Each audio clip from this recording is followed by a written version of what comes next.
Kematian Pak Handoko terasa bagai gempa kecil di kehidupan kami yang tenang. Ia bukanlah paman kandung, melainkan sahabat karib almarhum ayahku yang, setelah ayah tiada, mengambil peran sebagai figur seorang tua yang selalu memerhatikanku. Hubungan kami hangat, terjalin melalui kunjungan rutin sebulan sekali, obrolan ringan tentang bisnisnya yang kukira cukup sukses, dan nasihat-nasihat hidup yang bijak. Aku, Rendra, seorang auditor di sebuah firma menengah di Jakarta, merasa memiliki sandaran di tengah kesibukan hidup yang semakin individualistis. Kabar itu datang melalui telepon dari ibunya Pak Handoko yang sudah sepuh. Suaranya parau dan gemetar. Aku segera mengambil cuti dan meluncur ke rumah duka di kawasan Menteng yang sepi. Rumah itu besar, bergaya kolonial, dan selalu terasa sunyi bahkan sebelum tuannya pergi. Ibu Handoko, yang kusapa Eyang Putri, menyerahkan sebuah amplop coklat tua kepadaku di ruang tamu yang gelap. Tangannya yang keriput menggenggam tanganku erat. Ini untukmu, Ren. Handoko berpesan harus langsung ke tanganmu. Dia sangat percaya padamu, seperti pada ayahmu dulu. Bisiknya, matanya merah bengkak. Aku mengangguk pelan, hati berdesir. Isi amplop itu ternyata lebih dari sekadar surat ucapan terima kasih atau wasiat biasa. Ada sebuah kunci kecil, sejenis kunci safety deposit box, dan selembar kertas dengan tulisan tangannya yang rapi. Surat itu pendek, tapi setiap katanya seperti pukulan palu godam. Rendra yang baik, jika kamu membaca surat ini, artinya aku telah pergi. Terima kasih telah menjadi seperti anak bagiku. Ada satu tugas terakhir yang harus kupercayakan hanya padamu. Kunci ini adalah untuk safety deposit box nomor B117 di Bank Artaweda, cabang Kuningan. PIN-nya adalah tanggal lahir almarhum ayahmu. Di dalamnya, kamu akan menemukan penjelasan segalanya. Jagalah rahasia ini. Kehidupan banyak orang bergantung padamu sekarang. Maafkan aku telah membebanimu dengan amanah yang begitu berat. Handoko. Malam itu, setelah memberi penghormatan terakhir dan menghibur Eyang Putri, kepalaku penuh dengan tanda tanya. Apa yang bisa sedemikian pentingnya? Mengapa aku? Bank Artaweda bukan bank retail biasa. Itu adalah bank swasta yang melayani klien-klien high net worth. Keesokan harinya, dengan perasaan campur aduk antara penasaran dan was-was, aku menuju ke bank tersebut. Suasana di Bank Artaweda sangat berbeda dengan bank pada umumnya. Sunyi, mewah, dan privat. Setelah melewati prosedur verifikasi yang ketat, kartu identitas, sidik jari, dan PIN, seorang manajer yang sopan dan berwibawa membawaku ke ruang bawah tanah yang dijaga ketat. Safety Deposit Box B117 ternyata bukan kotak kecil, melainkan sebuah kotak logam berukuran sedang.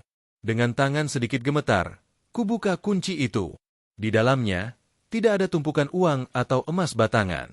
Hanya ada 3 buah map folio berwarna abu-abu dan sebuah tablet kecil. Map pertama berisi sebuah buku tabungan dan sebuah laporan rekening koran.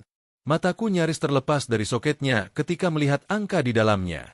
Saldonya adalah Rp108.475.630.100. 108 miliar lebih. Aku mengusap mata, memastikan ini bukan ilusi. Sebagai auditor, aku terbiasa dengan angka-angka besar, tapi angka di atas buku tabungan atas namaku sendiri, itu di luar nalar. Napasku tersengal. Aku membalik halaman demi halaman. Uang itu masuk dalam satu transaksi transfer, tepat seminggu sebelum Pak Handoko wafat, dari sebuah perusahaan holding di Kepulauan Kaiman. Map kedua berisi dokumen yang lebih mengejutkan lagi. Itu adalah surat utang. Puluhan lembar. Setiap lembar adalah dokumen resmi yang menyatakan bahwa aku, Rendra Wisnu, meminjam sejumlah uang yang sangat besar kepada berbagai individu dan perusahaan. Namaku, tanda tanganku, yang sangat mirip aslinya, dan cap jempolku tercantum di sana. Total nilai, hutang, itu persis sama dengan jumlah uang yang ada di rekening, bahkan sedikit lebih besar, mencapai 110 miliar. Aku hampir pingsan. Ini adalah skenario yang gila. Kenapa Pak Handoko menaruh uang sebesar itu atas namaku, sekaligus menciptakan dokumen hutang palsu yang membuatku seolah-olah memiliki kewajiban yang mustahil untuk dilunasi? Map ketiga adalah jawabannya. Sebuah surat panjang dari Pak Handoko, ditulis dengan tenang namun penuh ketegangan. Rendra yang kusayangi, maafkan kebohongan besarku ini. Selama ini kau kira bisnisku adalah ekspor-impor furnitur, padahal intinya adalah ini. Aku adalah penjaga gawang bagi uang panas. Uang yang tidak bisa diakui oleh pemiliknya yang sah, konglomerat-konglomerat nakal, pejabat korup, dan pengusaha licik. Mereka menitipkan uang haram mereka padaku untuk kusimpan, kubersihkan, dan kuputar dengan cara-cara yang rumit sehingga akhirnya bisa mereka nikmati dengan wajah yang bersih. Aku sudah sakit. Kanker itu adalah kutukan atas segala yang kulakukan. Aku ingin menebus dosa, tapi tidak dengan cara yang salah. Uang di rekeningmu itu adalah uang mereka. Uang rakyat yang mereka korupsi, uang hasil suap, uang yang mengalir deras sementara rakyat kecil menderita. Mereka percaya padaku karena aku tidak pernah mengecewakan. Tapi aku tidak bisa membiarkan mereka terus menang. Aku sudah atur semuanya. Rekening itu atas namamu, dengan semua akses dan dokumen yang kau butuhkan. Tapi aku juga menciptakan jaminan bagimu. Itulah surat-surat hutang palsu itu. Jika suatu hari nanti mereka, para pemilik uang yang sesungguhnya, datang mencariku karena tahu uang mereka hilang, mereka tidak akan menemukan aku. Mereka akan menemui MU. Dan ketika mereka menuntutmu, kau hanya perlu menunjukkan surat hutang itu. Katakan pada mereka bahwa Handoko bukan memberi warisan uang, tapi justru warisan hutang. Katakan bahwa aku, sebelum meninggal, meminjam uang darimu dengan jumlah yang fantastis, dan bahwa uang di rekening itu adalah jaminan yang kau sita. Mereka akan marah. Mereka akan mengancam. Tapi mereka tidak akan bisa berbuat banyak secara terang-terangan. Mengakui bahwa mereka adalah pemilik uang itu sama saja dengan mengakui kejahatan mereka sendiri. Mereka terjebak dalam permainanku. Mereka hanya akan dapat surat hutang, bukan uang mereka. Tugasmu, Rendra, adalah bertahan. Jadilah pemberani. Uang itu bukan untuk kau nikmati. Itu adalah umpan, sekaligus senjata. Suatu hari nanti, ketika waktunya tepat, gunakanlah uang itu untuk hal yang baik. Donasikan. Buat yayasan. Selamatkan anak-anak yang tidak bisa berobat. Tapi lakukan dengan cara yang paling rahasia dan tidak bisa dilacak. Kau yang memutuskan. Aku percaya padamu, Rendra. Seperti ayahmu yang jujur itu dulu mempercayaiku. Sekali lagi, maafkan aku. Dan, berhati-hatilah. Handoko. Aku duduk terdiam di ruang baca yang steril itu. Keringat dingin membasahi keningku. Surat itu terasa berat di tanganku. Aku baru saja mewarisi 100 miliar lebih. Tapi itu terasa seperti bom waktu. Aku bukan lagi Rendra si auditor biasa. Aku menjadi penjaga rahasia besar. Pusat dari sebuah konspirasi berbahaya yang melibatkan orang-orang paling berkuasa dan tak kenal ampun di negeri ini. Kulempar pandang sekeliling. Setiap orang tiba-tiba terlihat mencurigakan. Pria berjas yang sedang berbicara di teleponnya. Apakah ia salah satu dari mereka? Wanita elegan yang mengetik laptop, apakah ia mata-mata?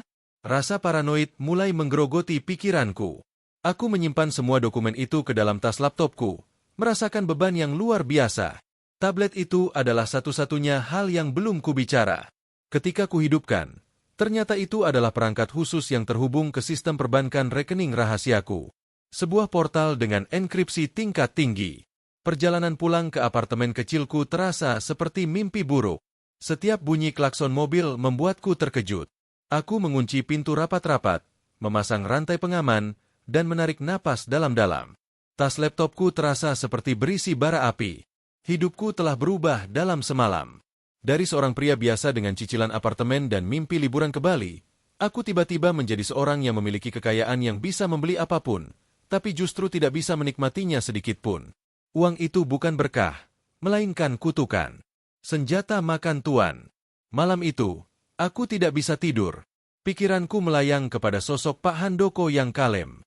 Di balik senyumnya yang hangat, ternyata tersimpan rahasia sedemikian kelam dan sebuah rencana balas dendam yang sangat terukur. Ia telah menjadikanku sebagai bidak dalam permainan catur terakhirnya melawan para raksasa korup. Dan sekarang, aku harus memainkan peranku. Aku harus menyimpan rahasia besar ini, berpura-pura hidup seperti biasa, sambil menunggu. Menunggu saatnya mereka datang, para pemilik uang yang sekarang hilang, dengan kemarahan dan tuntutan. Saat itu, aku hanya akan bisa menatap mereka dan berkata, "Maaf, yang saya warisi dari Pak Handoko hanyalah surat hutang." Mereka akan marah. Mereka pasti akan marah. Tapi bisakah aku bertahan? Atau akankah aku justru terseret ke dalam pusaran gelap yang ingin ditutup oleh Pak Handoko? Hanya waktu yang bisa menjawab. Dan untuk sekarang, Yang bisa kulakukan adalah menyimpan rahasia 100 miliar ini, sambil berusaha tidak kehilangan jiwaku sendiri.